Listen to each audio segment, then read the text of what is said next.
Tafuta feature zetu kutoka kwa agent wetu mbalimbali ambao katika sehemu mbalimbali katika Tanzania ili uweze kupata print nzuri na copy nzuri inayowaka kwenye screen. Usikose kufika kwa Amazon Video Library. Utakuta mikanda na mbalimbali ya Kizungu, ya Kihindi, ya Nigeria, ya dini ambayo imetafsiriwa katika lugha ya Kiswahili, hususan zilizotafsiriwa na Rufufu. Vile vile utazikuta kanda za season ambazo zimetafsiriwa na vijana masanii mbalimbali. Kutoka vile vile kwa wazoefu wanaojua kutafsiri moja kwa moja picha za season kwa kina DJ Mark. Picha za Kihindi hususan utazikuta ambazo zimetafsiriwa moja kwa moja na Juma Kane. Burudika na mkandara Rufufu, chagula wengi. Pigia simu Amazon 0745117775. Utapata kanda zinazong'ara katika skrini na zenye sauti stereo. Vile naendelea kutoa onyo kwamba jiepushe na kununua kanda barabarani zilizoandikwa Rufufu. Utakuta ndani hakuna Rufufu. Utakuta watu wengine tofauti na Rufufu. Amazon utaweza kutumia mikanda popote ulipo katika Tanzania na popote ulipo katika Afrika Mashariki na Kati. Jiepushe na kunyonya kanda katika mitaa. Utapata kanda mbovu zenye print mbovu. Usije ukanunua mbuzi kwenye gunia. Wote mnakaribishwa. Kwa mara nyingine tena kutafuta kali kabisa. Listen reaction sehemu ya pili. Jetu inaanza moja kwa moja katika Vietnam mwaka 1972. Caution warning lights. Stand by, set. By the way, congratulations. Kama mnavyokumbuka wapenzi watazamaji, katika miaka ya 70 mpaka miaka ya 60 Marekani ilikuwa inapambana huko Vietnam.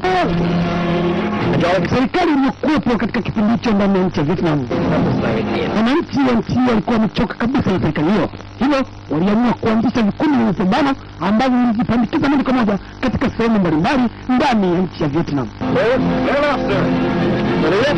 Sabini Marekani ilikuwa inapata maslahi kutokana na serikali iliyokuwepo ambayo iliitwa serikali ya vibaraka.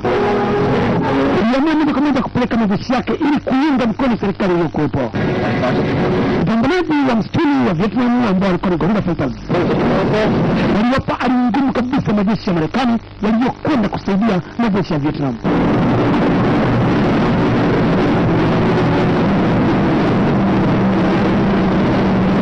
Kadiri vita ilivyokuwa inaendelea, ndivyo mapambano yalivyokuwa yanaendelea kupamba moto, hasa katika misitu ya Vietnam ambako wapambanaji hodari kabisa shupavu Vietnam walikuwa wamejipandikiza kabisa moja kwa moja ndani ya misitu ya Vietnam. Walioshiriki katika picha ya Mission Action sehemu ya pili, Cheknali alicheza kama Colonel Bradlock, Lester Franklin alicheza kama daktari, Michael Perry pamoja na James Suarez wakiwa David Lester pamoja na Captain Anthony Nazero.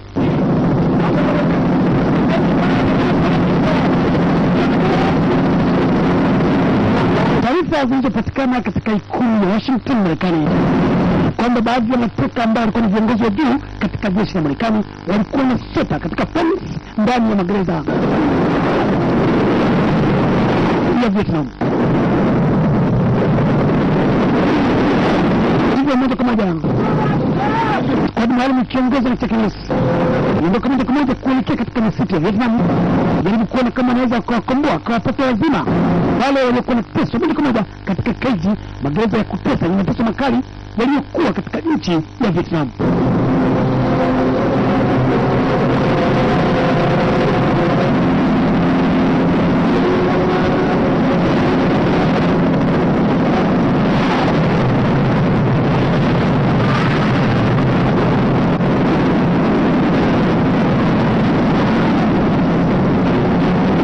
Ya kivita ya jeshi la Marekani wakati inasogea katika maeneo yale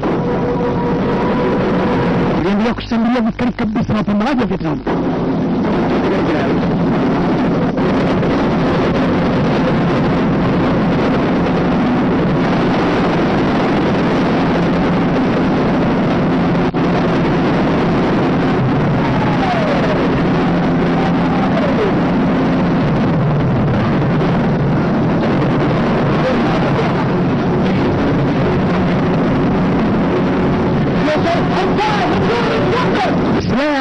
Vietnam walikuwa wanajivunia kabisa katika uwanja wa mapambano ilikuwa ni silaha ya mota. Warusi walikuwa matreni wa Vietnam katika kutumia mota. Walikuwa na malengo kabisa ya kuaminika ambao walikuwa wanapiga moja kwa moja katika target.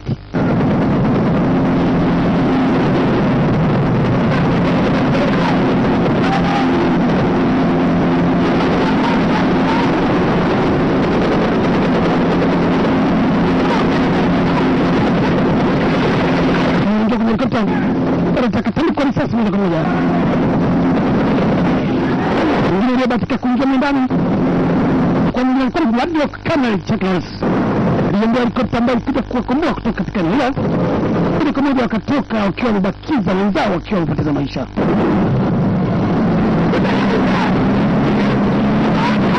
Walikuwa wanafika mbali, helikopta yao ilitandikwa moja kwa moja kwa mbora katika mkia. Wakuwa na lingine waliona kwamba akiendelea kwenye nayo waweza ikazimituzia kuruka kwanza kuruka. Alikuwa ni David Mesa, alikuwa ni cheo cha captain. Peter missing action pati ya sehemu ya pili. Na pia alikuwa ni Ernest Franklin, alikuwa ni Master Sergeant.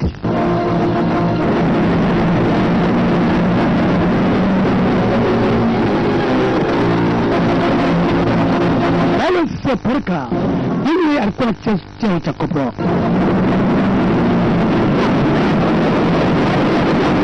Nakumbuka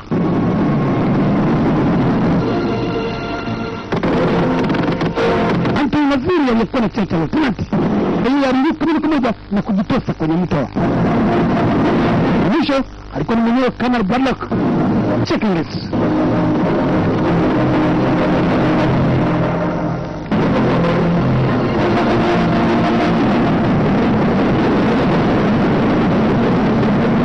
Walikuwa kuanguka moja kwa moja katika milima ya Vietnam na kulipuka moja kwa moja.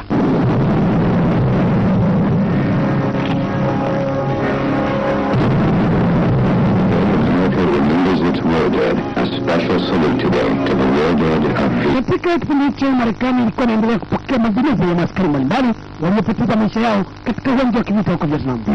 Kipindi hicho serikali ya Marekani katika jiji la Washington ilikuwa inatawaliwa na Rais Richard. Got their parade. Muffled drums and dirges, a coffin and flag wrapped in plastic to protect it from the wind. In the amphitheater of our military, families of the men still missing from Vietnam waited for the coffin. Tunasikitika sana wananchi kuonyesha kwamba baadhi ya maiti hazitaweza kupatikana kwa sababu wengine wametokomea moja kwa moja kwenye misitu huko Vietnam. Serikali yangu inajitahidi kabisa kujaribu kurudisha maiti zote. Wale watakaopata bahati ya kupata ndugu zao waliofia vitani kubatia, lakini wengine wanasikitika kueleza kwamba haitakuwa rahisi kuzirudisha maiti zote. Hotuba hiyo ya rais wa Marekani iliwatia uchungu kabisa jamaa za marehemu, hasa wale jamaa ambao familia zao zilikuwa zinajua kama wenzao walikuwa wamekwenda kupambana katika vita ya Vietnam. Kilichotia uchungu zaidi, wananchi katika nchi ya Vietnam, hasa wananchi katika nchi ya Marekani, walikuwa waungi mkono wenzao kupelekwa katika mapambano.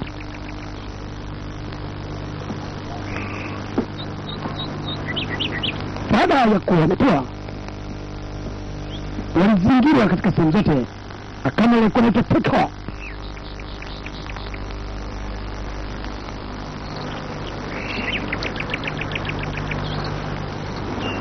Colonel, you may not give a damn about the Geneva Convention. Nadhani unajua kwamba mkataba wa Geneva wa kupa pesa mateka inabidi udumishwe. Siwezi nikatimiza mkataba wa Geneva. Mimi wakati mnakuja huku mlipitia Geneva ili mpate kibali cha kuivamia Vietnam. Nimerudia tena, amri zangu zitaendelea kuwa zile zile bila kujali hamu ya Umoja wa Mataifa inayotokea Geneva. You are surrounded by cliffs, mountains, jungles full of men. Katika sehemu zote ambazo tuko sasa hivi mmezungukwa katika maeneo yote. Atakayejaribu kutoroka atakata miguu moja kwa moja na makombora yaliyopandwa kabisa chini ya ardhi. Way for you to leave my camp is if Braddock confesses. He defends the country that has forgotten you. Analinda nchi ambayo inaleta ukatili katika sehemu yangu. Mimi kama atakubali kusaini katika sehemu zangu, nitakuwa tayari kumwachia na kuachia mateka wote ambao katika kambi yangu. killing. Nadhani hiyo ni lugha ya ukali, lakini yenye kweli ndani yake.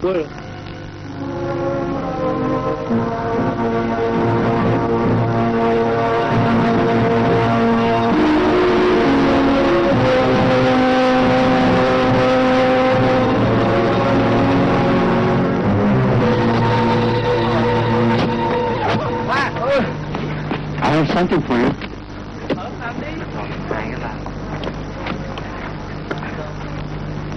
Wafungwa waliokuwa wanaendelea kuteswa katika magereza mbalimbali wanaendelea kufanyishwa kazi ngumu, hasa kazi za kilimo, na kila siku walikuwa wanajaribu njia ya kutoka katika sehemu ya mateso.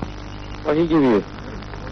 Nadhani 52. nilikuwa na Run for his chicken. sema ni kufanya kazi, kuna kufanya kazi huku unategea.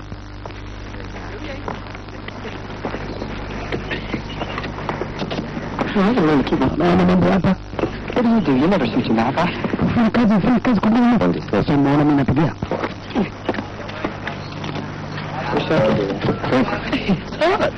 What's that? Amenikongua. Looks like the malaria again. Hey! Fanya kazi kama shujaa.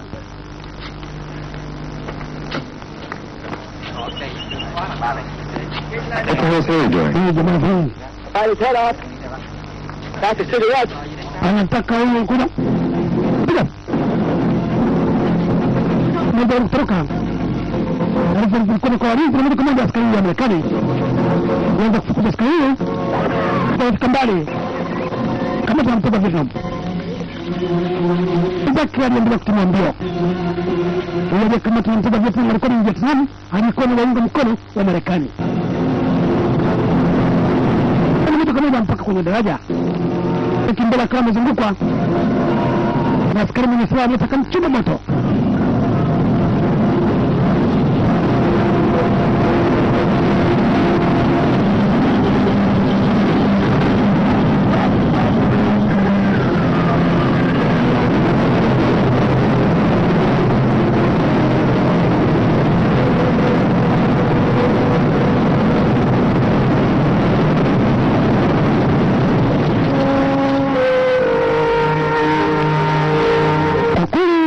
Mateso katika magereza mbalimbali ya Vietnam yalilaumiwa kabisa na dunia nzima, pamoja kwamba Marekani walikuwa wamekwenda kule kwa ajili ya kujaribu kufanya uvamizi. Mataifa mbalimbali yalilaumu kabisa mateso yalikuwa yanatendeka katika cages mbalimbali za Vietnam, hata kwenye tanks, maandaki ya chini ya ardhi. I'm real sorry those two guys died. Mmoja kati ya askari Marekani ambaye alijitoa mwanga kuungana na Vietnam, yeye alijaribu kuwashauri wenzake moja kwa moja waunge mkono Vietnam waliokuwa kwenye msito ili kupunguza mateso. How about it, Sergeant? I mean, you know you could use some time off. Unajua kama mimi ni mwenzenu. Sasa kama wewe ni mwenzetu, kwa nini umeamua kujiunga upande wa waasi? Wewe mpumbavu mkubwa. Mnichukua nini? Big brave soldiers and you think I'm a coward. Nadhani kama mimi Michael Perry kuja katika sehemu hii. I'm not a traitor. Mimi si msaliti. Mimi njia yangu ya kujaribu kuona kama tunaweza tukapona. And to survive. Look, I'm not the bad guy here. Mimi sio kama natumia mambo ya kitoto. Angalia mateso mnaendelea kuyapata. Kama mtakubaliana na hao watu tunaweza tukafanya ujanja kuweza kutoka katika maeneo haya. I said that all Braddock has to do is jaribu kujiunga na mimi katika upande wangu. Muone ni kitu gani ambacho kitafanikisha. take care. The war has been over for God knows how long. We don't know that for sure. There is no war. And nobody gives a damn about it. Hakuna vita katika sehemu hii. Sisi ndio tunalazimisha vita iwepo. Sasa nataka tueleze nini? I'd rather die here. Mimi niko tayari kufa katika eneo hili. Kid, that I was a gutless. Sikubaliani na maneno yako ambayo yanaendelea kubwatabwata hapo. At least I've seen my kid. Enda huo. Go. Mwache kama nataka kupigana na mimi. Back off, Lester.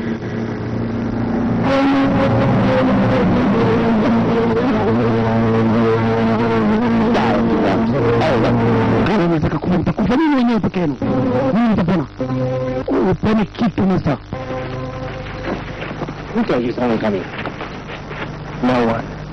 Ukafanya. Got to piss them off. Kuna wengine walikwenda.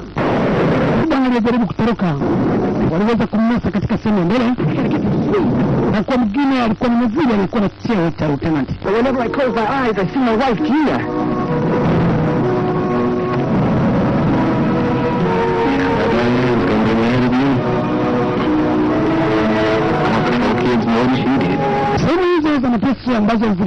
kutia ndani kabisa kwenye pounds, mandaki ya chini ya ardhi. Limo walimokuwa naweka wafungwa mbalimbali wa kivita.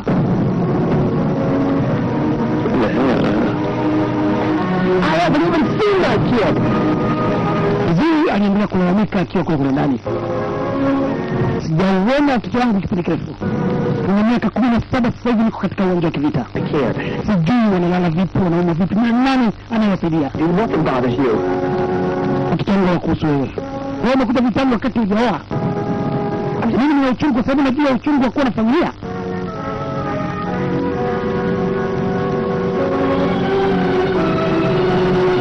Sasa ukiendelea kututukana sisi, tutakusaidia kutoka huko ndani. Tafadhali ukae kimya Naziro.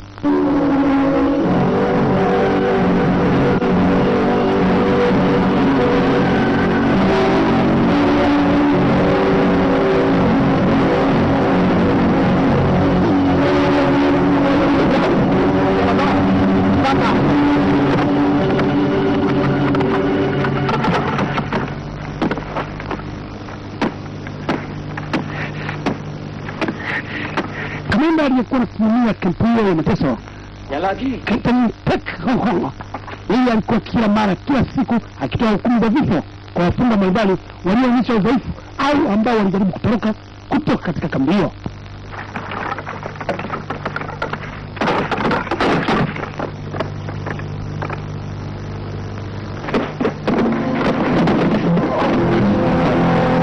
Siku hiyo ilikuwa ni zamu ya operator wa radio ambaye alikuwa mmoja wapo alijaribu kutoka katika siku zilizopita. Walipelekwa katika sehemu moja ambako alitundikwa moja kwa moja kungoja hukumu ya kifo. Alipatikana na makosa kabisa ya kivita na leo amehukumiwa kifo.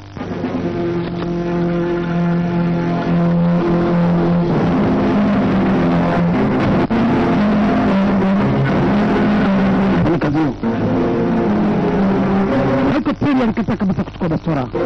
Alijua kabisa kuwa wenzake pamoja kama mwasaliti ilikuwa ni mbaya sana. Pia bastora ya kuwa risasi kwa hiyo. Peleka.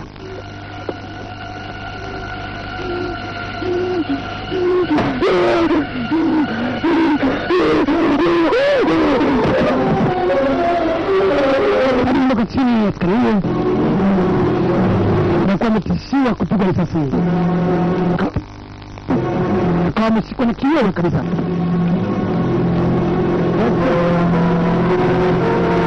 Peleka mrudishe moja kwa moja kwenye keji. Nisahau kupakia risasi.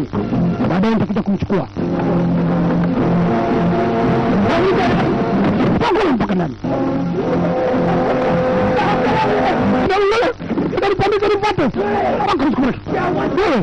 Wewe sina wata kupeleka bado ile kamanda Tikol yupo. Usijaribu kuingia huko. Mimi sikubali mpaka nipambane naye. Bwana kelele zako sababisha tuingilie bwana. Utulize. What the hell is going on? Kitu gani kinachoendelea bwana? Mimi naona afadhali watoto wote watulie.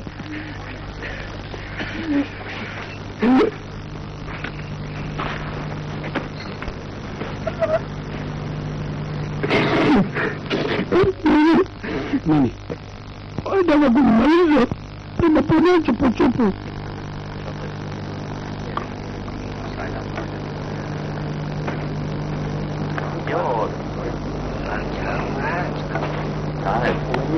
Haiko Piri bado aliendelea kuwashauri wenzake. Akijaribu kuwapa kitu kama rushwa ili wamunge mkono. Did you get a quinine? No, I can't. Ian has it. Mimi nimekuja nikushauri. He told me to tell you that if Braddock can... Sasa nataka nikueleze ukweli uliopo katika sehemu ya mapambano. Ian can't be trusted. Mimi siamini kama kuna ukweli ndani yake. What he wants. Unaweza kunitia sumu?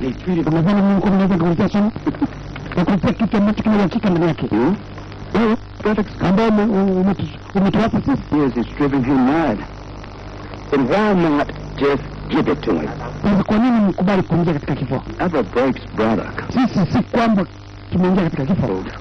Unapokuwa umeingia mkononi mwa maadui, ukisema siri usiseme siri watakuua tu. I've spoken to my superiors and arranged for you to be released. Nazungumza na viongozi wangu, wanasema kwamba nyinyi mtaachiwa. Kubwa zaidi ambalo wametaka kutoka kwa Braddock. No questions. ni kusaini katika fomu hii na kujaribu kukubaliana na masharti yetu. Sogea hapa, chukua kalamu, saini hapa. Maandishi yanaonyesha kwamba magereza yetu hayana matatizo. Ndio nakataa kusaini. Inaonekana kwamba unataka wenzako waendelee kufa. Braddock, I don't want to have to tell you this, but maybe you should know. Your wife is planning to remarry. She has you declared dead. Your family needs you. Familia yako inakutaka uondoke na kwenda Marekani. Sign the statement. Sasa andika isaini, ende kwenye Umoja wa Mataifa Before the wedding. na maandishi yanasema kwa magereza yetu yana hali nzuri. Siwezi. My wife is getting remarried. Mke wangu ameolewa na mwanaume mwingine. Because if she's going to wait for me to sign it, Siwezi kwa sababu nilimwambia kwamba ukiona nimechelewa miaka 6. Uelewe. Unamwambia nani namba?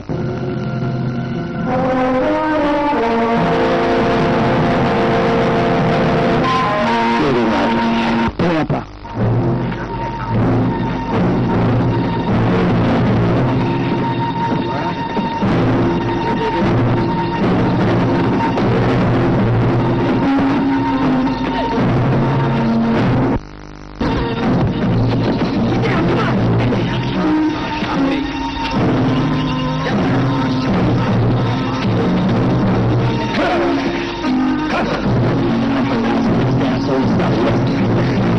Mwenge ambaye alikuwa ni askari wa Vietnam, alikuwa yeye ni mateso makali kabisa kwa wenzie.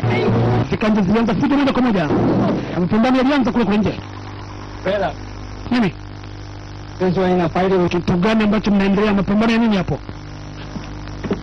Lester, you will be Braddock. Nesta, wewe ndio unapiga wenzio?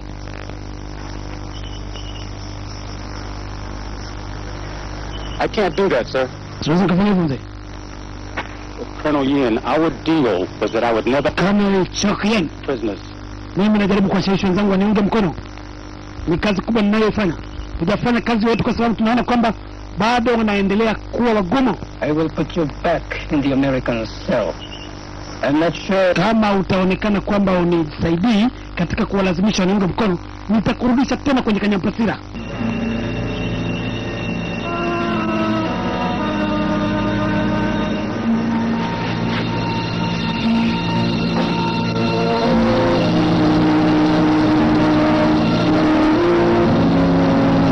Michael Terry kuvua shati baada ya kuambiwa na kamanda wake aonyeshe kwamba kweli hawaungi mkono wa watu ambao walionekana ni wasaliti mbele ya serikali ya Vietnam. Pigana na mimi. Pigana na mimi nakwambia. Colonel Yin is watching us. Kama wewe wanatuangalia, pigana na mimi. Nataka niweke kwenye Kanyampasira kama wewe bado ulipo. Piga ngumi.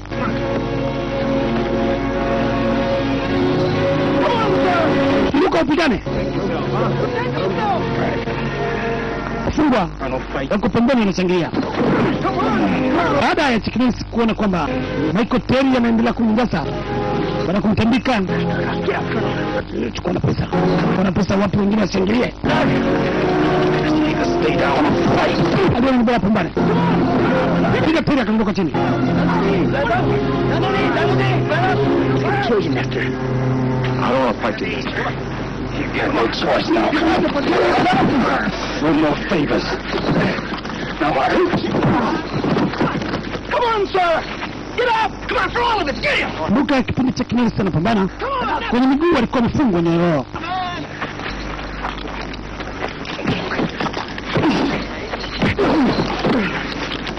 Now, come on, get up! Now, come on! Finish him off. One time. Come on! One more! Come on, baby! Naziri kuna mchombezi cha Kinesi. Kama mwonyesha huyo bila kumfundisha depu. Kapita mkono.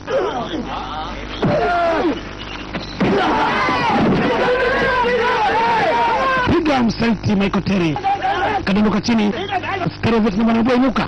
La chana. Careful yourself. Finish him off!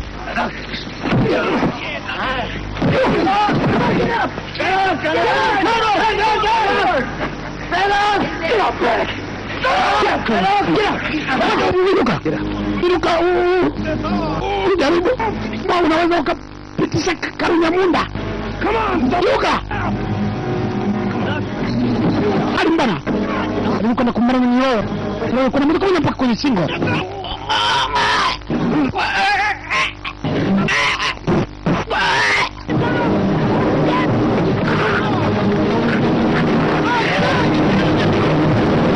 Bwana Terry, jicho lilimtoka.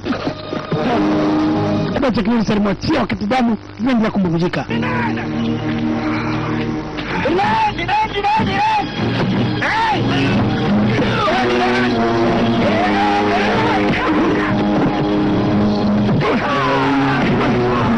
Piga hata kibonge.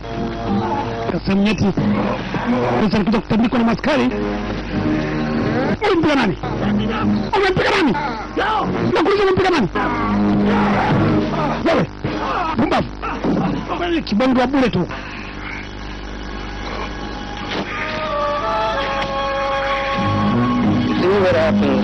Naona mambo yanatokea. Mnapigana hata nyinyi kwa nyinyi, mniane huruma.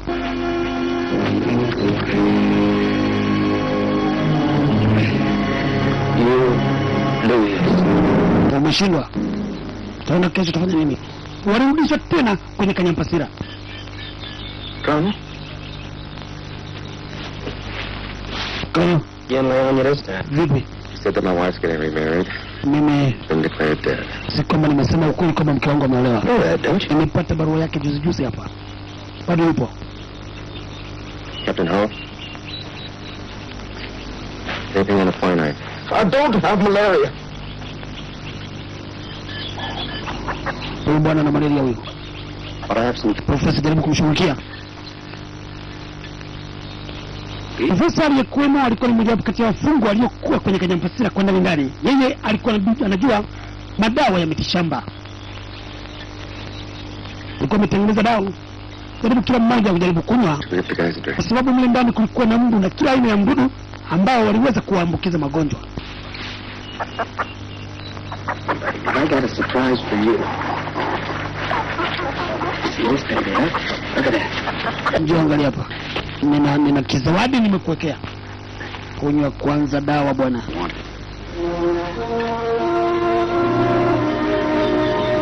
Thanks, Captain.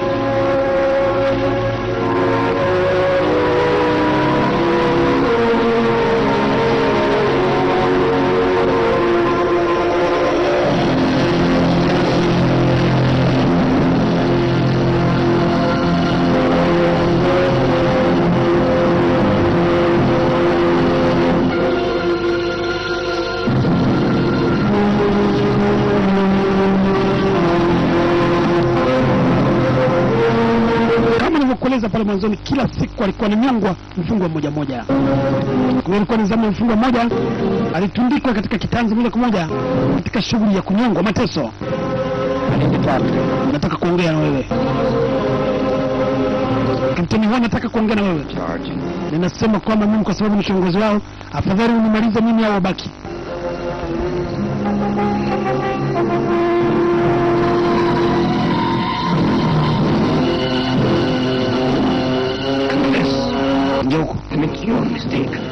Kama umesema neno hilo, ateremsho huyu mwenzio. Hapana. Niache nife afande. Kamanda wake amesema yuko tayari kufa. Ateremsho huyu.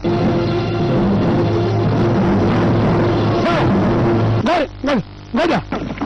Akamteremsha chini. You're right. You are responsible. Sasa ni wewe. Kamanda Chikinesi, tundike aingie badala yake, amejitoa mwanga.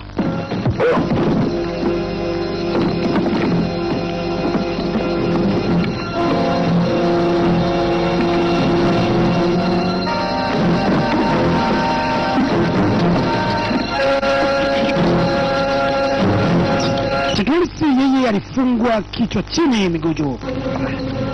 walijua kabisa wanataka wamuue kikatili kabisa kwa mateso makali. Ndani ya sehemu hiyo walikuwa wamekamata wale panya wakali kabisa wenye mateso. Jamaa kumchukua panya mmoja na kumuingiza moja kwa moja kwenye kiroba. Kiroba hicho ambacho kilikuwa na panya mkatili mkali ilikuwa na moja kwa moja kuvikwa kwenye kichwa cha Chuck Norris. Wenzake wakawa wanaangalia anapopata mateso ile panya na mng'ata.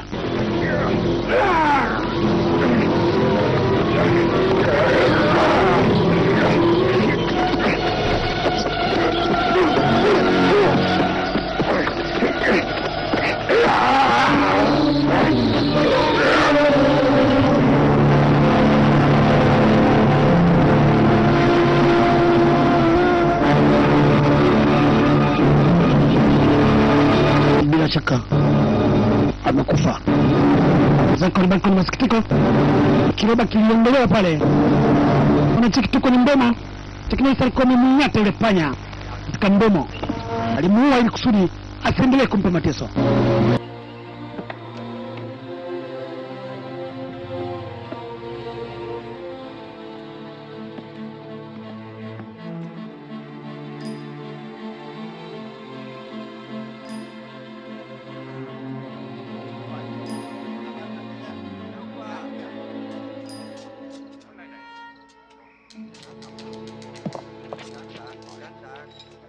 Let me get that one. You get the small ones. Kila siku time asubuhi kazi ngumu katika sehemu hiyo ilikuwa inaendelea pamoja kwamba walikuwa wanapata chakula kidogo. Walijaribu kujikaza teknolojia akiwa na hapo moyo. Kwa mbali wale helikopta ya kivita inafika katika eneo hilo. Ilikuwa ni siku za weekend. Makamanda katika jeshi la Vietnam walikuwa na mazoea ya kuleta helikopta ambayo ilikuwa inakuja moja kwa moja na makahaba walikuwa wanakuja kuwaliwaza maaskari wa Kivietnam waliokuwa front line. Mmoja mtoroka.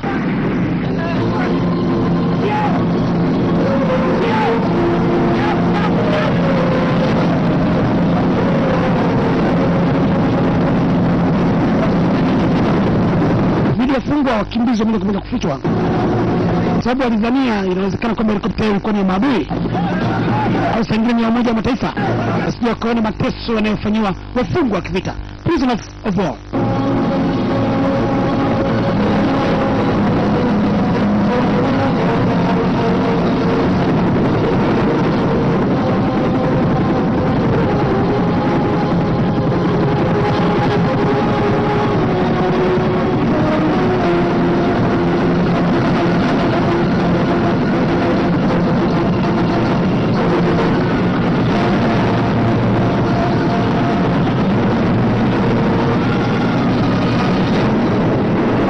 Baada ya helikopta kuwa imetua chini, waligundua kwamba kumbe ilikuwa ni helikopta yao. Askari wote walianza kuburudika kwa sababu walikuwa wanajua kabisa kwamba machangudoa ambao walikuwa wameletwa katika sehemu hiyo kilikuwa ni chakula rasmi cha askari waliokuwa front line. Hope I didn't scare you guys. How do you like my new helicopter? You ought to tell you. I have to... Bwana Fande, nimetumwa niwaletea askari moja kwa moja kiongeza moyo katika uwanja wa kivita. Now all can harm us. Kwa hiyo nimwaletea kitu, kila mmoja achague wake. Still alive. Hii ni mali kutoka sehemu za Cambodia. It's under control. Kwa mkono. Thanks for our treat. Kushukuru kabisa kwa kuendelea kutuletea huduma. You know, this... Najua admin platuni inapoendelea kuwapa huduma askari walio front line, itaendelea kuwadhibiti wa Marekani. Wasogeze huko.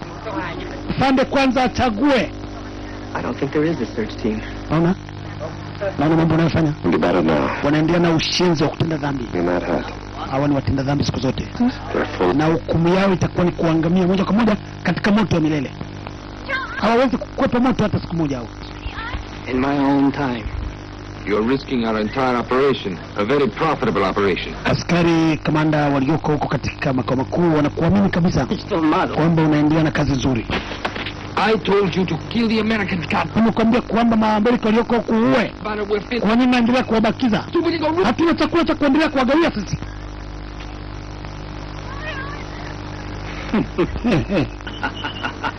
Naona hili ni mbwa linakuja kunifokea mtoni kwangu.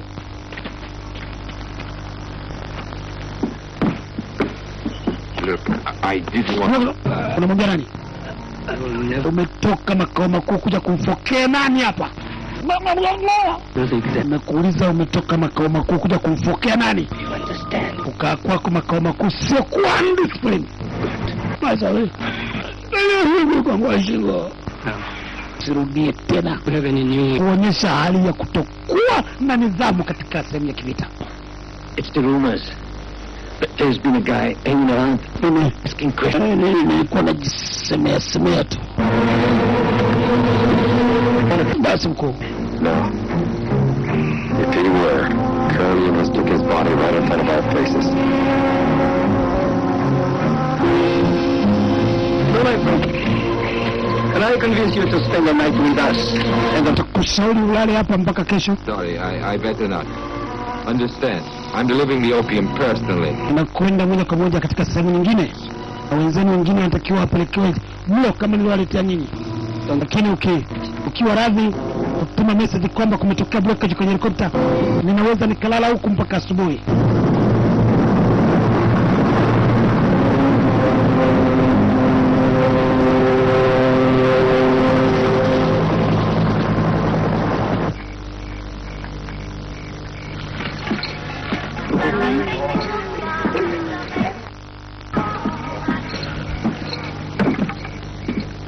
Oh, Barak.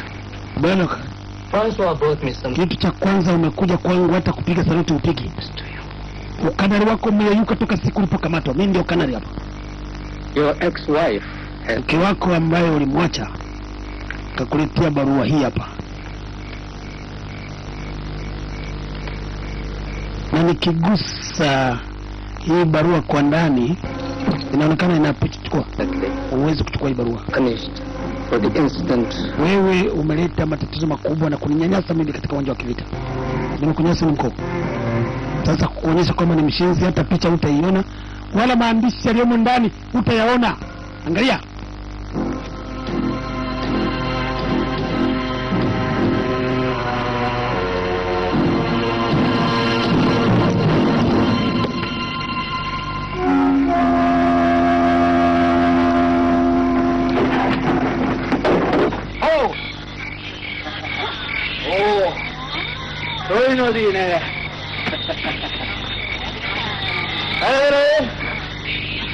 Kawaida ya maskari yao wa Fuksa huendelea kuleta mateso kabisa. Walimtoa mfungwa mmoja wa Kimarekani na kumsogeza mbele, wakawaita wale machangudoa ili waje kumchezea askari huyo wa Kimarekani. Msogelee hapo. Hey boy. Muonyesheni kwamba nyinyi ni machangudoa kweli. Mtoto mzuri. Này trông cũng được kìa. Mtoto mzuri la Kimarekani. Walimchojua nguo na kumbakiza uchoni wakati wenzake wakiwa kwenye pongs. Waliendelea kuchungulia. Mambo mabaya haya. Trông hết tài á. Ndio jamasi.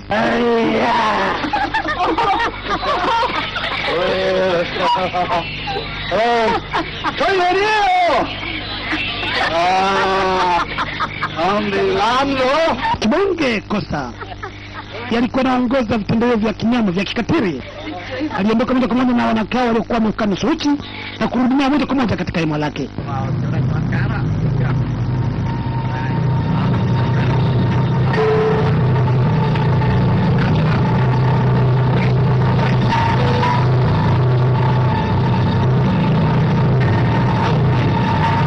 Katika sehemu moja ya msitu pembeni, mmoja wa waandishi wa habari alikuwa anaendelea kuchukua picha mbalimbali za makambi haya ili aweze kuzituma Geneva kwenye Umoja wa Mataifa.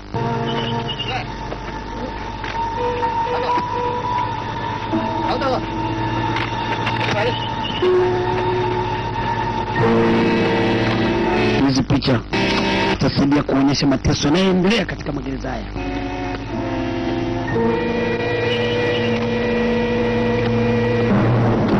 Wewe unafanya nini? Mimi ni mwandishi wa habari. Nimekuja nina kibali mimi cha kupiga picha hapa. Twende ukamweleza Kapteni Hall.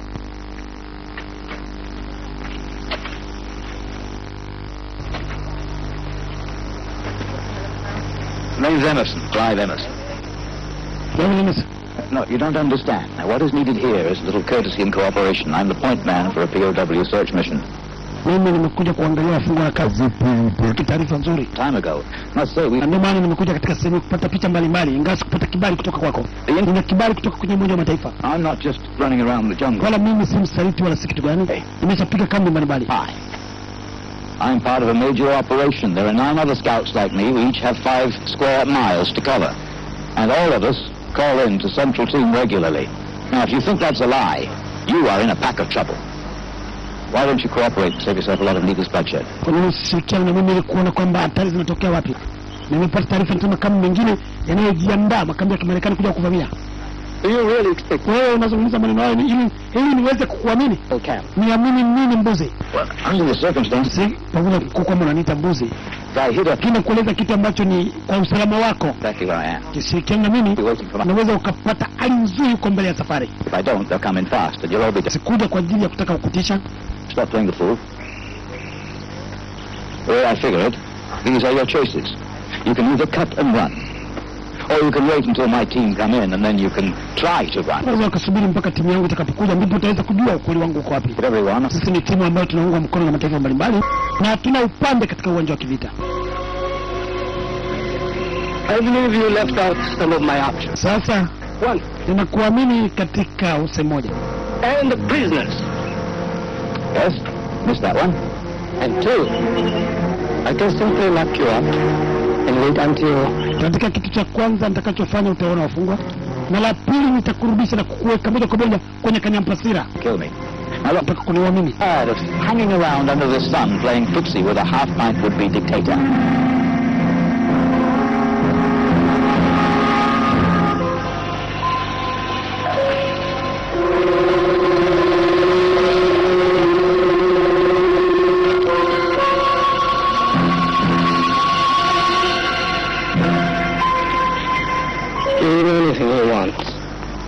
Utapata chochote kile unachokihitaji.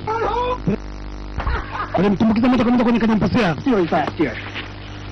Alipoingia mwambani aliwakuta kwanza, kumbe alikuwa ni askari wa Marekani. Lakini na wagioni vipi? Amekuta huko. Askari mmoja nasikia. Nilisikia mpokea na kuwapa taarifa kwamba anafanya mipango ya kuwatoroka. Tunafikia mzee Alipeleka taarifa moja kwa moja kwa Captain Hall. I'm alone.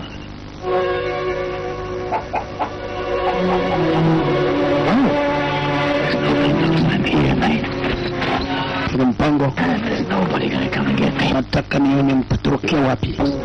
Na nina ramani ya maeneo yote na njia nzuri za kupitia. I had to tell him something. Nawaambieni kitu ambacho ni kweli. Place I follow. Niamini msiniamini. Lousy photographer, right? I needed pictures for proof. Hali ya njia kwa kweli ni shwari, sehemu nyingine ni mbaya. One thing for sure. Tuna asilimia kubwa ya mpenyo ni safi kabisa, tunaweza kutoka. Yeah. Nobody ever broke into a prison camp. All right, then let's get out. We'll head to the cliffs. Anything happens to me, I've stashed some ropes under a big rock. You can't miss it. Head for the Thai border, 100 miles due west. Come on, let's go. Wait. Ngoja. You go. But he certainly won't let us all go. Spare Swan coming to pick up his horse. Well, move it.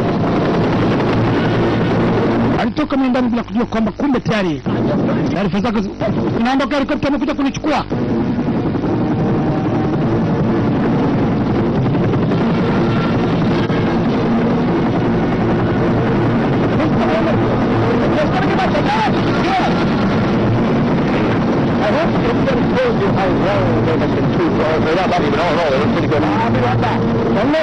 Nakwenda nitarudi katika, unisubiri kama dakika moja, ni maneno ya kukwambia. Nataka uwe ni rafiki yangu kabla hujaondoka. Nitakuwa rafiki yako mpaka niwe nimefika makao makuu, alafu nitarejea. Naonekana kama kichwa chako kina uongo ndani yake. Questions about us. Kwa nini namuuliza maswali mengi? Nimekuja kumchukua niende naye mimi. He is lying. Ni mwongo huyu. Kama amekueleza kama ni mwandishi wa habari, ni mwongo.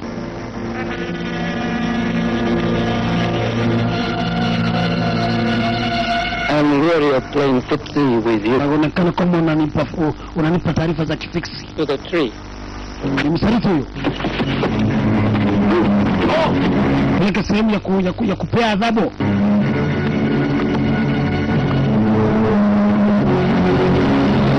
Huyu anaonekana kwamba ni bandido. Lugha nyingine la Kireno ilikuwa linatumika sana sehemu za Msumbiji wakati wa mapambano ya Frelimo na askari wa Msumbiji. Ukiitwa bandido, basi wewe ni askari wa msituni. Yeye ni kupigwa risasi. Umweka sawa. Wenzake wanaangalia. It's not real! He's just trying to scare you! I'm gonna let these under you! Fumu wa kichwa ukaambia mwisho mwandishi wa habari.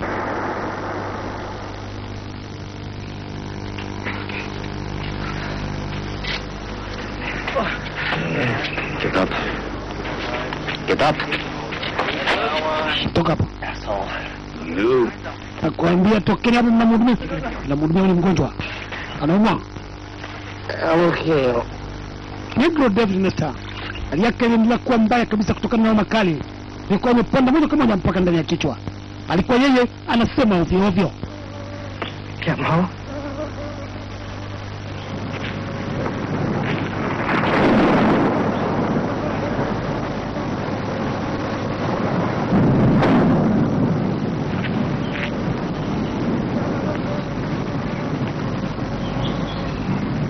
It's dying.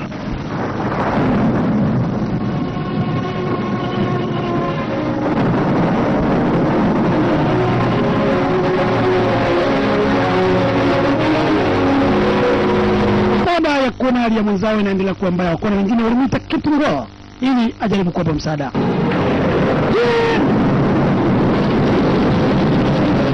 Tuna alichukua dawa moja kwa moja na kuijaza moja kwa moja kwenye syringe.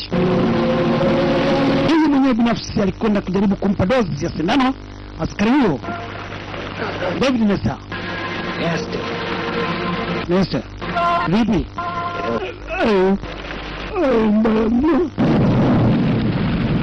I will struggle with the long one. Tumewaelezeni siku zote kwamba sisi ni watu wenye huruma.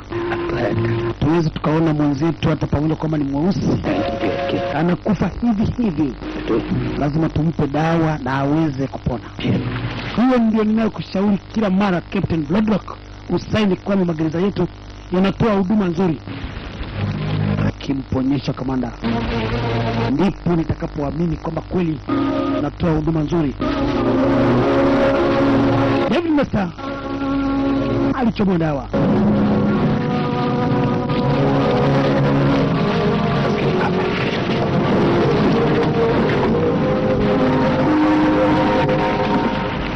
Chaklesi pamoja na Lieutenant Nazero mbeba David Nesta moja kwa moja kumsaini sasa. Saini hapo ukionyesha kwamba tunafanya mambo mazuri, kwa mkataka kusaini. Tunalisi akizania kabisa kwamba mambo yamekuwa ni mazuri. Alisaini katika ile barua inaonyesha kwamba magereza yalikuwa yanatoa huduma nzuri kwa wafungwa wa kivita. Now my American freedom. I will live up to my promise and will let you go free.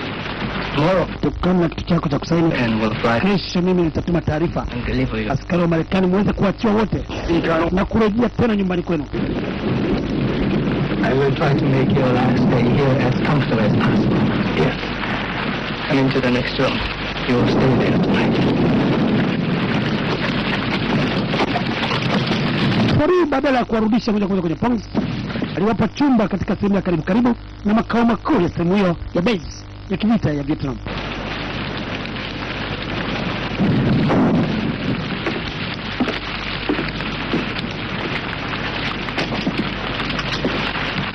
I can't believe it. It's over. We're going. Sio mimi. Kama mtupa dawa huo. Bado nina mashaka. You just got hit too hard. Hebu angalia Bloodrock. Anaonekana kwamba anaanza kuchangamka. Basi utuwe Nesta. Nesta vipi? Mbona? Umelea? Hivi? Naziri. Kumbe tena. Kumbe tumrudishe kwa kamanda. Hali yake inaendelea kuwa mbaya. Is this an Amendment? I'm afraid I gave poor Franklin such an overdose though. Nimempa overdose ili nimmalize. Could walk from here to Los Angeles. Tuwezi kutembea kutoka hapa mpaka Los Angeles. Yangu nikutaka nima. Kama Burn in the hole. Sunguze. Babu, dawa yako inachemshwa.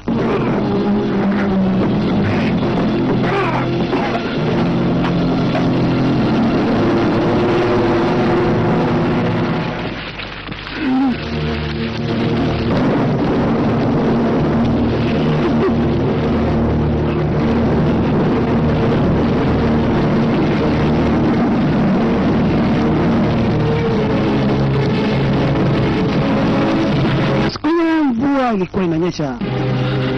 Nilipelekwa na kuwekwa nje. Nikidhani kwamba labda alikuwa anaendelea kupewa huduma.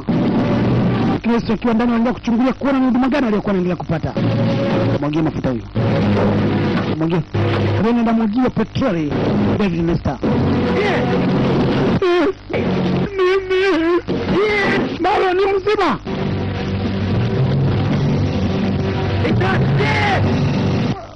Baba hajafa huyo.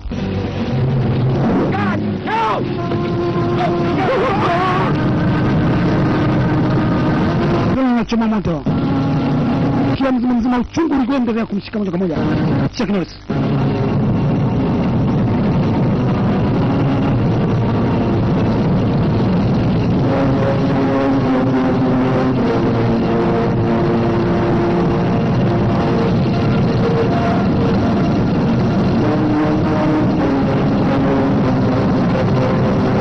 Kama mambo yenyewe ni hivi, kuitwa Bloodlock kutakuwa na faida yoyote. Sasa ni wakati wangu wa kufanya mavitu.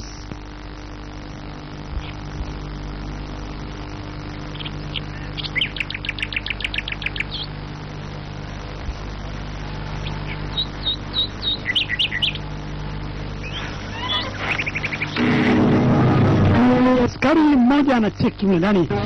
Ndio Chuck Norris amejitundika kajinyonga moja kwa moja. Oya. Umejinyonga hivi. Wewe Marekani mega. Chonga. Mnyonge mbali. Sasa amepata silaha ya kwanza.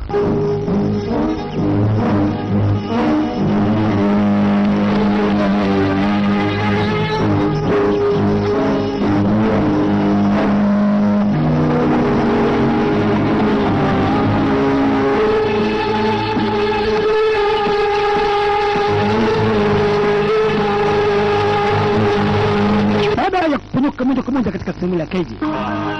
Nianza kunyemelea taratibu Chuck Norris bila kwanza kuwafungulia wenzie ili aweze angalau kwanza kuzipata zana za kivita.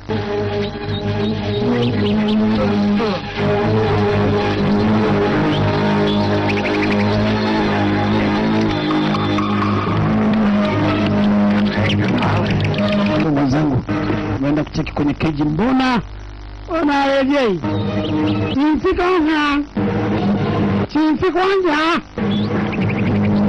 kwanja anamwita mwenzie. Sangoja kumsogeze huko.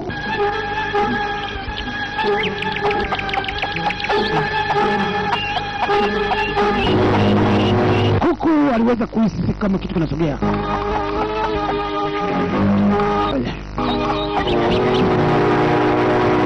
Kuku anatoa mlio kuonyesha kwamba kuna hatari.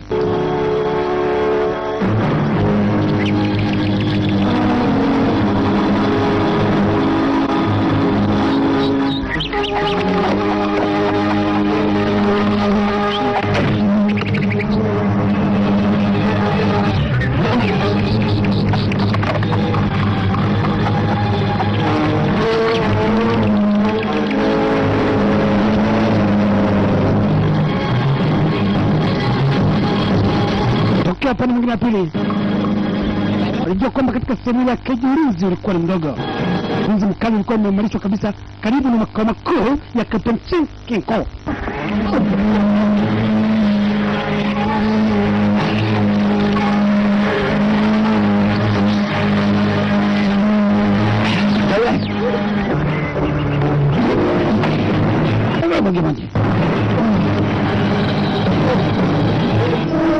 Mwana mwingine anasogea.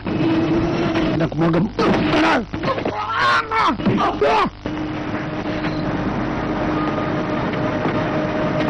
gì hôm sau bên tụi bay? Sasa bwana. Umemwaga wapi?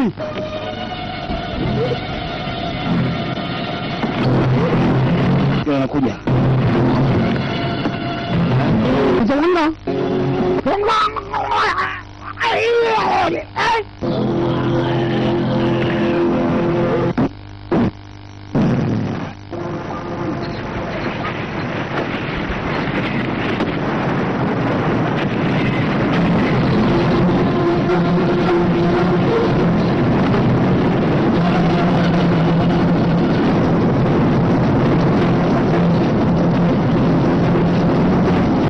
Kuvuka pale kwenye daraja. Kumbuka vile kwenye daraja kulikuwa na walinzi walikuwa wanabadilishana kila baada ya dakika 50.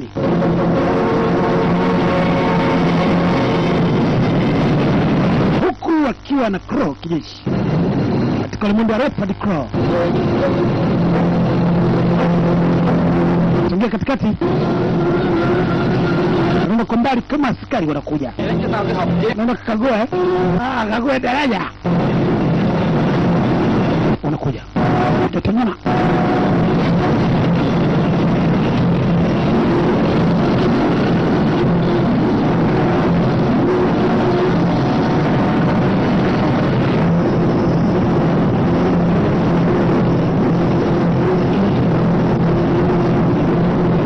Yes.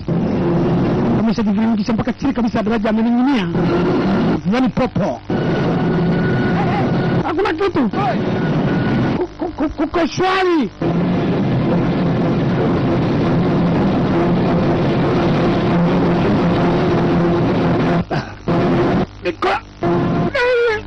Choka.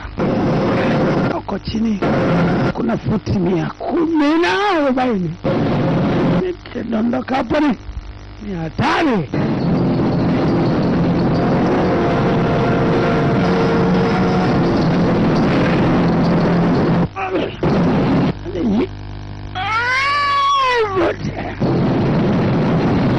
Nifuate nisukie kwa kutumia hizi kamba za daraja mpaka ng'ambo ya pili.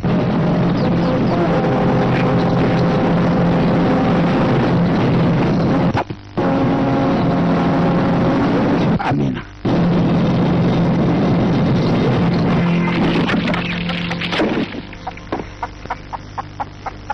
Naziri. I thought you should know. Ewe lazima ujue mwenzio amekwenda wapi. Your brave colonel has abandoned. Huyu askari wako ambaye ni kanali shujaa ametoroka. Away.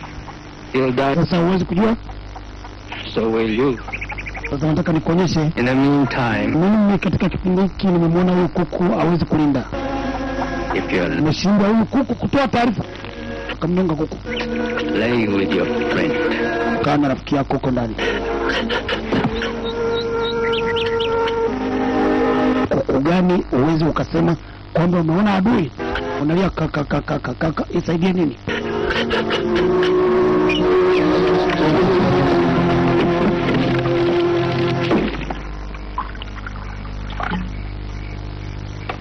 More wine, Colonel?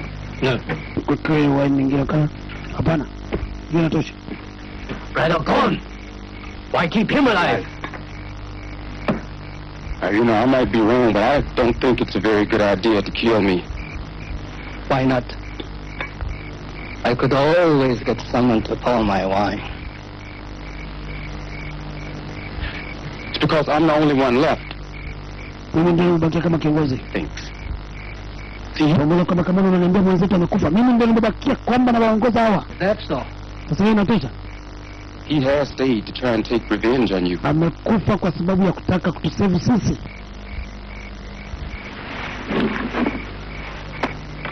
I will use Francois' helicopter.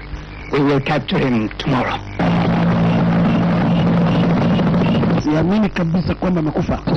Nitatuma helikopta iendelee kumsaka. Na kweli Captain Hall moja kwa moja alituma helikopta ikaanza kusaka moja kwa moja kwenye misitu ya Vietnam. Kutafuta Chuck Norris sasa alikuwa amepotelea katika maeneo gani? Pamoja kwamba alikuwa amewadanganya wafungwa kwamba Chuck Norris alipoteza maisha. 8 giờ tối mà. Tôi nghe nói 3 người chết phải không? Đúng rồi, 8 bị bẻ cổ đó. Chứ cà dẻo rồi. Nó dữ quá ông ơi. Wakati wafungwa wakiwa kwenye shughuli zao, waligundua kwa mbele kwamba Chuck Norris alikuwa na shoita mpora kusogea pale walikokuwa. Ibidi sasa wacheze mchezo wa kuwadanganya maskari walikuwa wanalinda.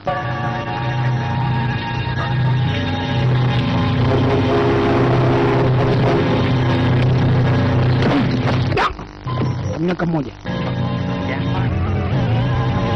mwana mlinzi mmoja ameinama amezubaa. Profesa Franklin alikuwa ni daktari.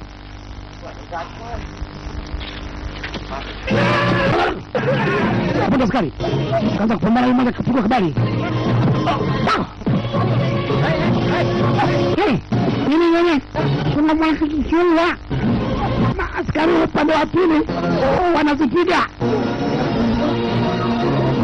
Kitendo cha kusogea kule ambako wafungwa walikuwa wanapambana kilimpa chance Chuck Norris kusogea ndani. Weza kuingia mpaka kwenye store ya makombora kuna silaha ndogo ndogo na kuanza kuhamisha na kwenda kuficha moja kwa moja kwenye msitu.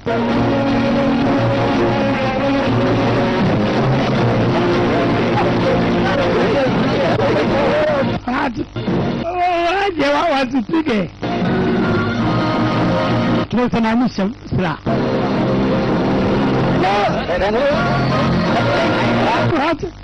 Waje wanatufurahisha.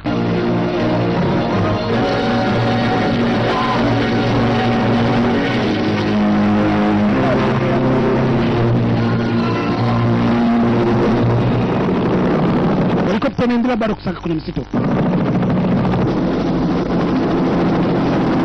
Kuna helikopta alikuwa ni vile vile Colonel Hutchins. Hatuna kitu, turudi kama iruhusu. Haya, rudini.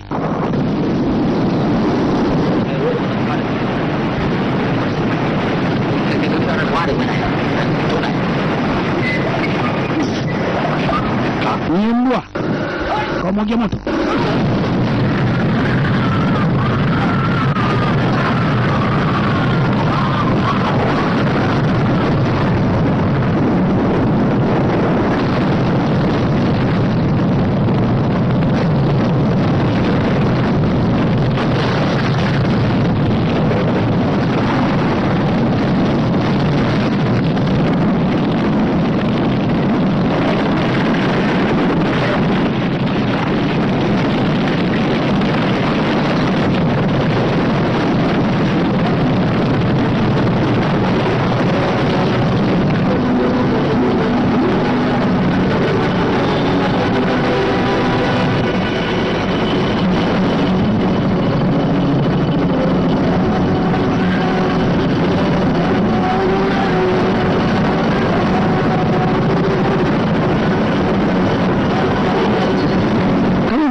Nafunga mkanafute. Sitaki maneno yenu mimi.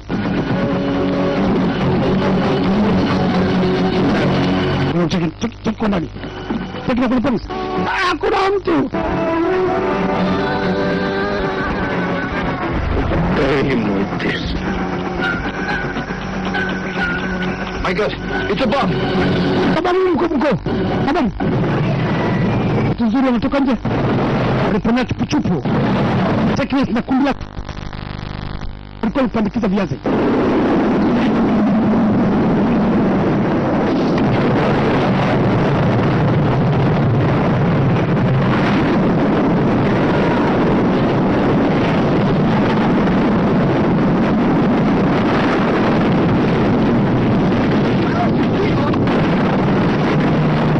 Luka picha ni missing action sehemu ya pili.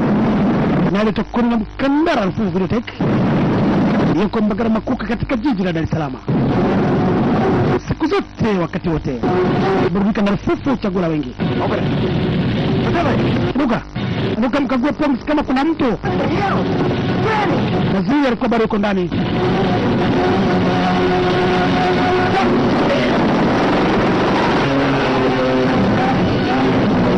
Alikuwa na lindo wakamalizwa. Kibonga na kwenda ovyo ovyo. Kibonga kosta.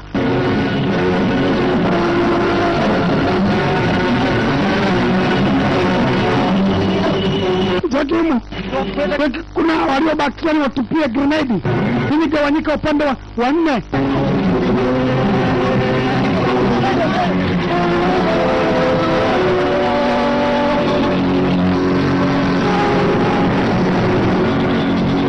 Oya, tuachie salamu hapa.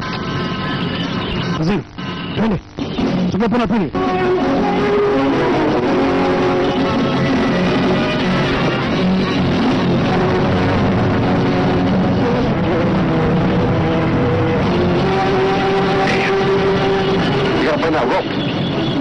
Sasa wanatufuata hapa. Njia kuja Kombora. Sasa tupite wapi? Huko hakuna njia, nifuate mimi.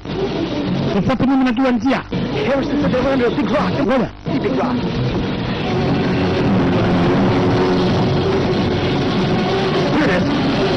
Silaha iko hapa. Silaha ziko hapa.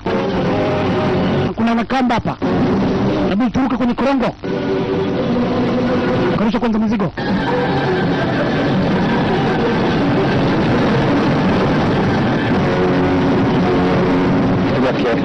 Aren't you coming? Waziri tangulia. Tangulia, mimi nakuja. There's no way I'm... Mimi nakwambia cha maneno anakuja, tangulia na zile. Teremka na kamba. Wao wameteremka chini.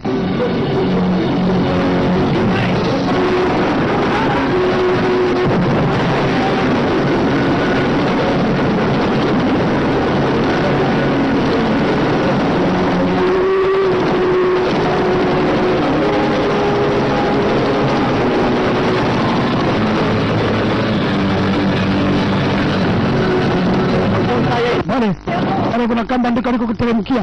Askari mmoja amfuate. Nenda wanyama. Wanyama niteremke. Wako chini. Anateremka huyo.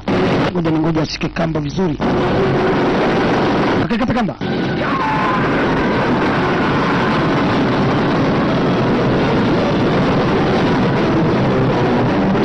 Piga kitu kwenye mwamba.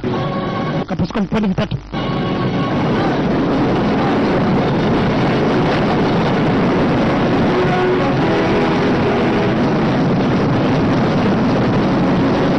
Chini walimwona Mazere.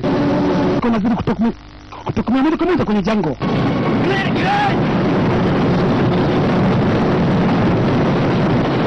Mazere kwa upande wa pili aliwakuta prisoners of war na kuanza kuwasogeza katika sehemu iliyokuwa na usalama.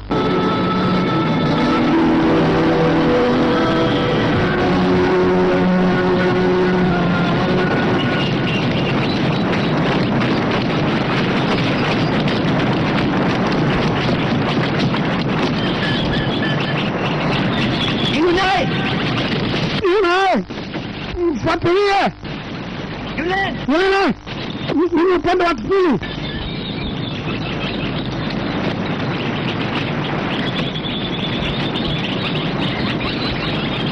Oya, niliwatumia bambata.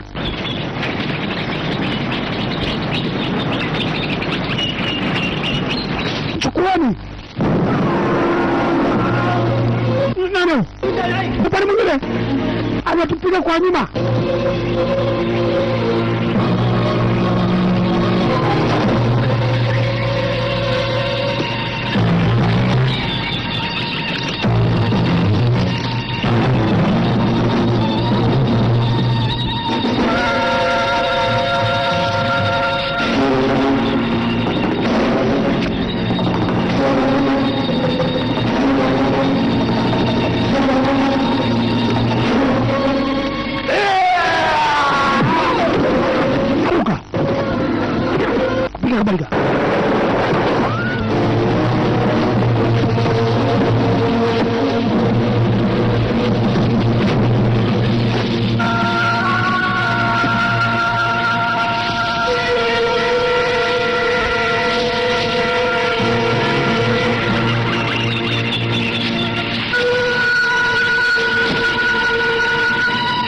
Sarikoteki kama kulikuwa na maiti.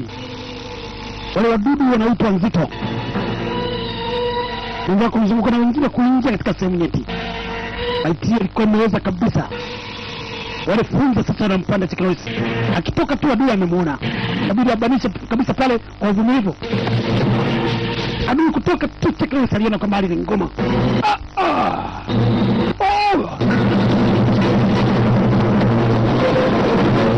Toka mji mkurukuku mpaka kwenye mto, makazama na kuoga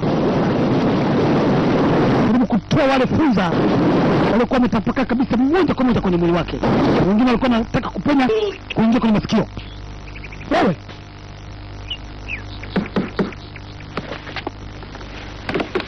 come in. Yeah. Vipi? Loaded up.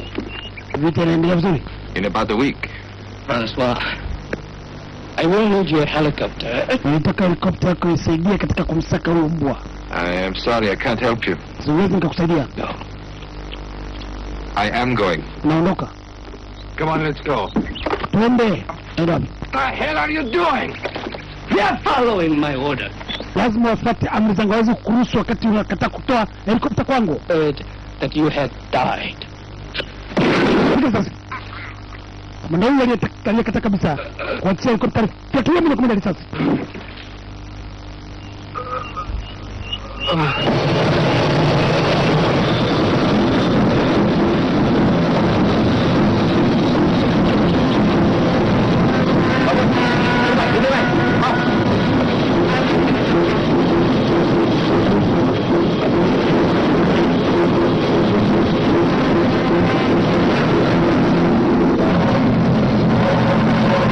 Kibonge kosa. Wenzake bado wanaendelea kumsaka Chekewesi. Captain Tiki Cho anaendelea kutoa orders mbalimbali.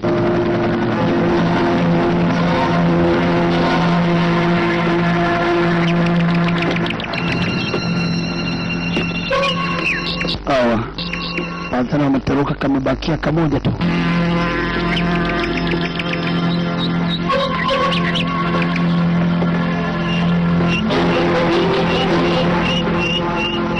Lego. Sikana unamweka kwenye site. Ulikuwa ni mtego.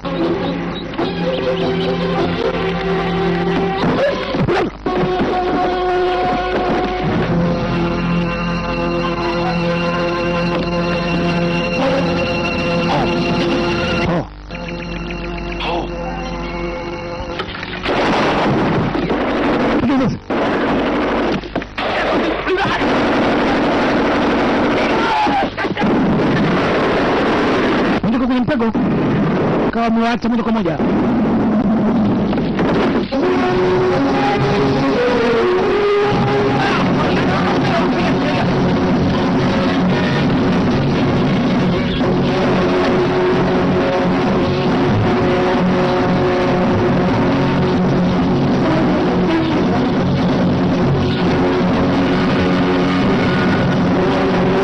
Kumbuka kipindi chote Nazia alipofunuka pale kwenye hatari, bado alikuwa amezamia moja kwa moja kwenye mto.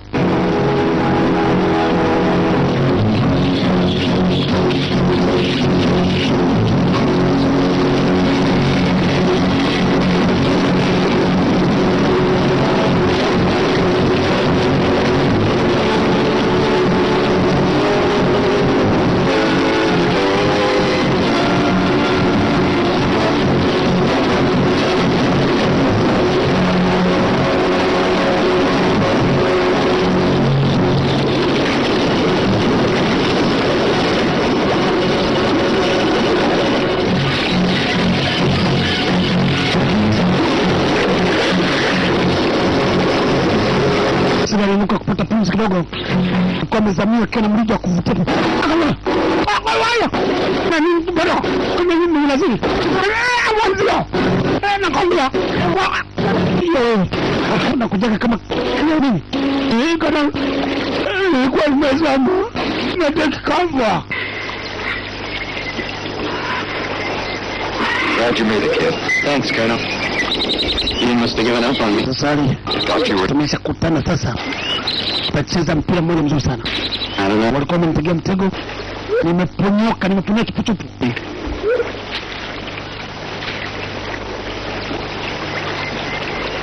I want you to guard the base. Nataka kurudi kwenye base. I'm back in 24 hours. Siwezi nikaondoka mpaka nimemaliza moja kwa moja. Captain King Ngo. Colonel. I know you don't need me to guide them. Najua hutaki kwenda na mimi kwa sababu najua kama nguvu zangu zimepungua. Lakini wajibu wangu kuongozana na wewe.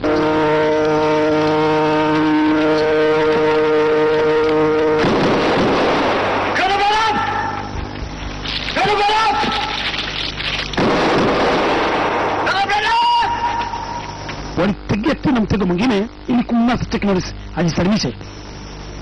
It's our enemy too! I'll kill it!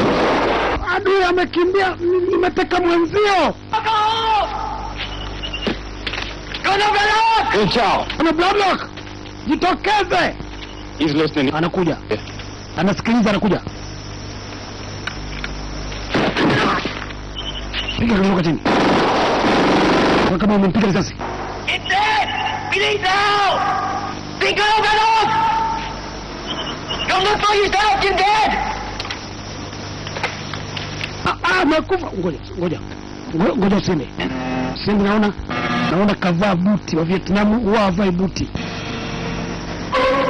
Ndio kama kamteka Captain Ho. Ni waongo. Ngoja. Sasa wakati wa kuwazunguka. Kwa grenade ukiwa na tatizo fyatua. What about Nestor? Vipi Nestor? Take care of himself. Nestor atajihudumia yeye mwenyewe. He won't show up.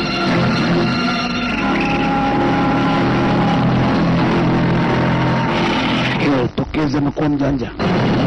Anatuzidi ujanja huyu.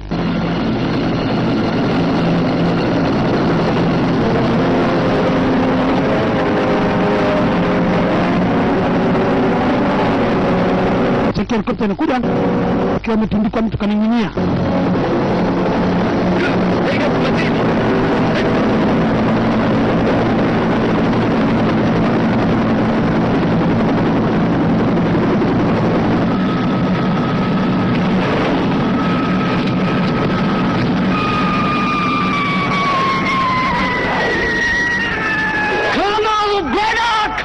Kwa Naziri alikuwa amening'inizwa.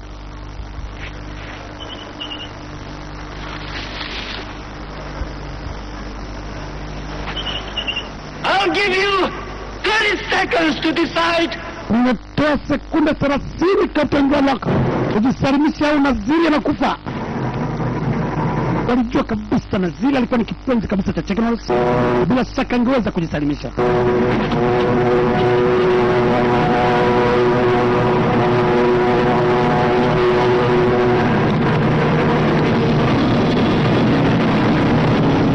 Your 30 seconds is up. You have just murdered your last man. Huyu kumbuka kwamba ni mtu wako wa mwisho. You kid. Kuwe. Tango. Kamsokoza. Azili is mine. Azili ni mtu. Why don't we just tell the kid at the Sitaki kabisa kuona mimi na waunga mkono tena. Nimezidi mnyama. very end?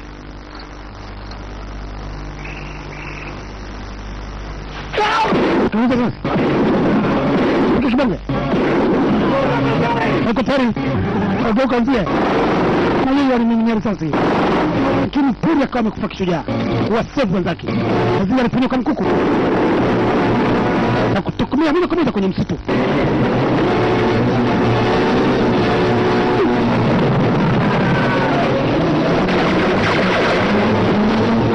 Sasa ndio mkono na Technolis. Kamzamisha mimi kumeza kwenye maficho. It came back to us. Kama msitu. Nilikuwa niombe na ugoro. Ndio wacha maneno. Wacha maneno ni ngumu.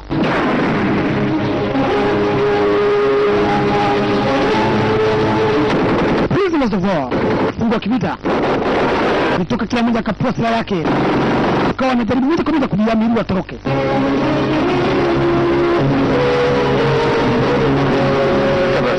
We're going in. Nipo covering fire. Na kwenda kule ambako yuko Captain Falk Kinko. Cheki teleport and covering fire.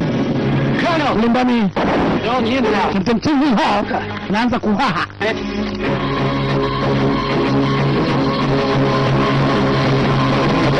Left flank. Kwenda kushoto. Kwenda kushoto bwana mdogo. Na wewe kulia. Naziri katikati.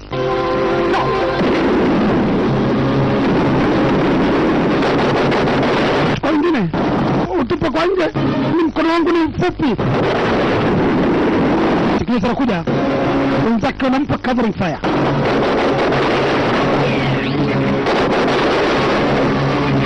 Yuko wapi? Anapiga. Anasogea.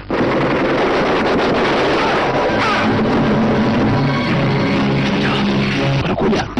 Wako chini. Chini uwazunguke.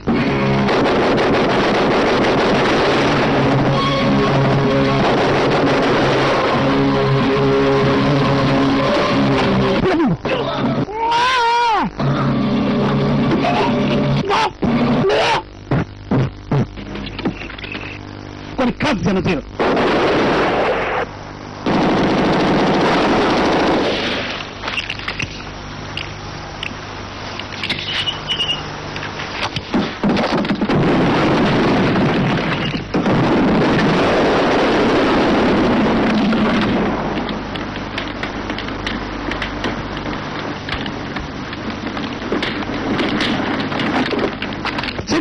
Ambalo lina makao makuu limebomolewa kabisa, kadhania bila shaka kama Captain Chikingo amekwenda na maji mle ndani.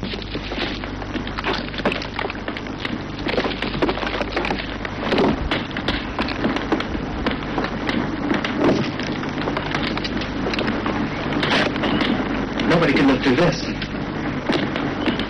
Colonel.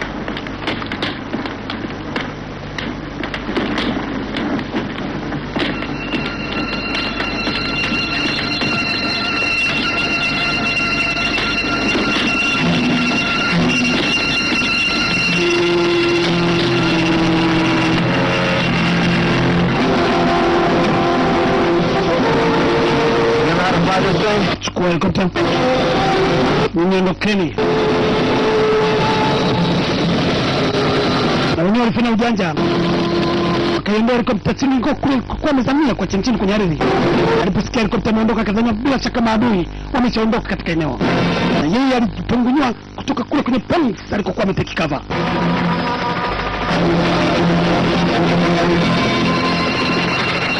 Waza. Nikapona.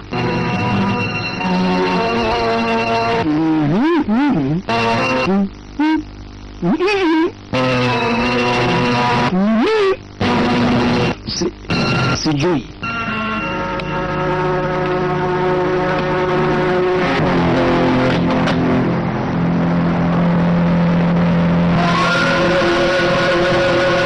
Kitunguu anageuka.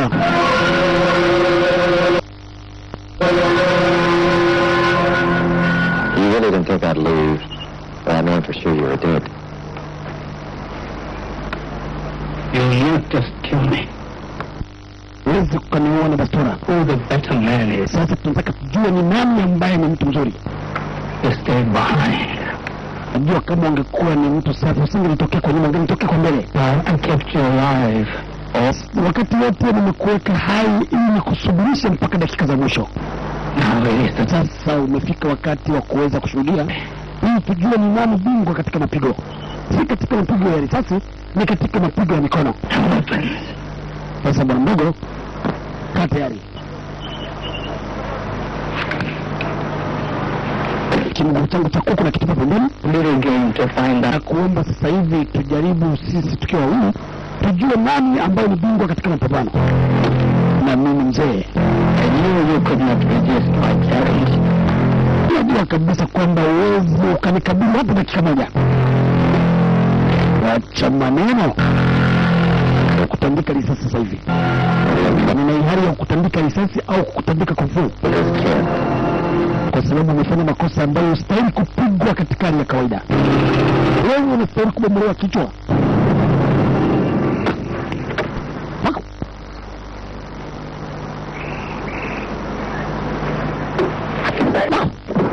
Mbona ulianza?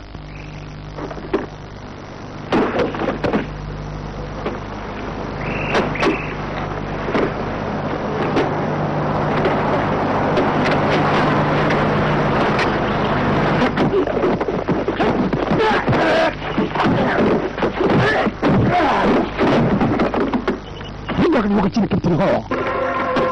Akainuka mwanaume. yuko tayari kabisa kupambana na Chuck Norris. Kumbuka kwamba nguvu zake ni nzito. Waliwahi kupima nguvu yake moja Chuck Norris na kuondoka na kuwa na uzito wa kilo 110. Umenikanyaga na buti kipa mbele. Utakuja bastora ikatupa mbali kabisa. Ulisema utatumia bastora.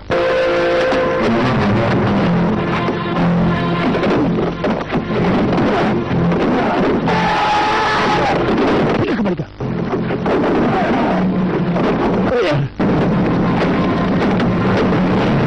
Nikupiga naitwa anda off quick match. Mara nyingi sana hutumika katika makambi ya kijeshi. Sogea huku.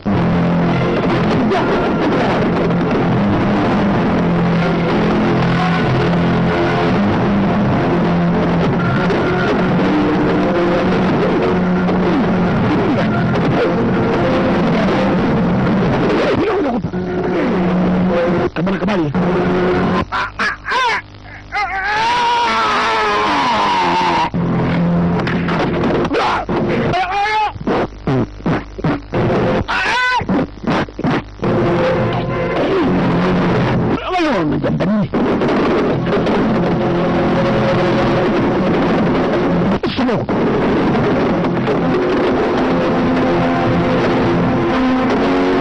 Kalianguka chini kama gunia la pamba. Katoka kukamesha siku na kanya bazongo. Kapungua anayimba sasa. Tegari sasa anamweka kwenye saiti ili ampige pigo la salama.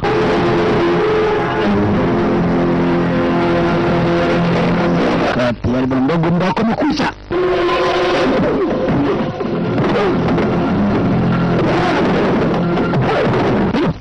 Bakiri.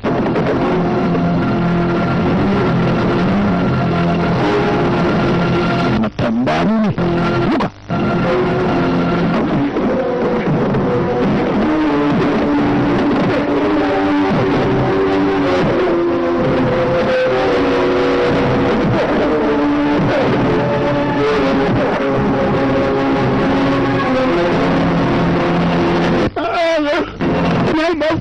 Hakuna mtu hapa.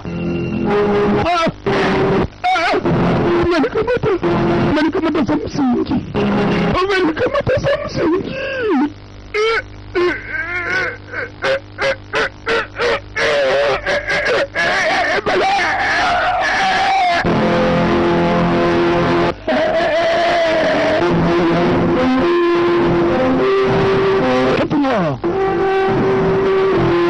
Alikaa kitako. Chuck Norris alitoka nje kifua mbele. Mbavu.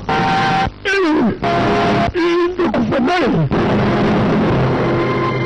Lazima nifanane. Nimetafuta kuja kutumia katika banda. Na kuelekea kwenye helikopta ambayo ilikuwa inamsubiri pale nje Chuck Norris.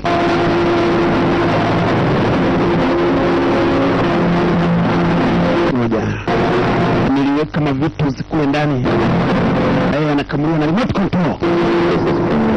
Kwa hili bwana.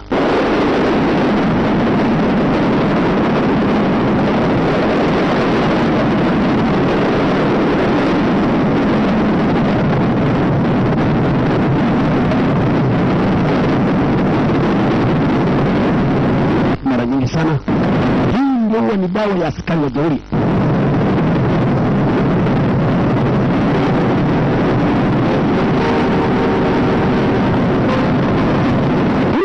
Askari waliokombolewa pamoja na lieutenant na zero waliingia kwenye helikopta wakiwa na kamanda wao Chuck Norris, Captain Cameron Braddock, kuondoka moja kwa moja kuelekea kwenye base.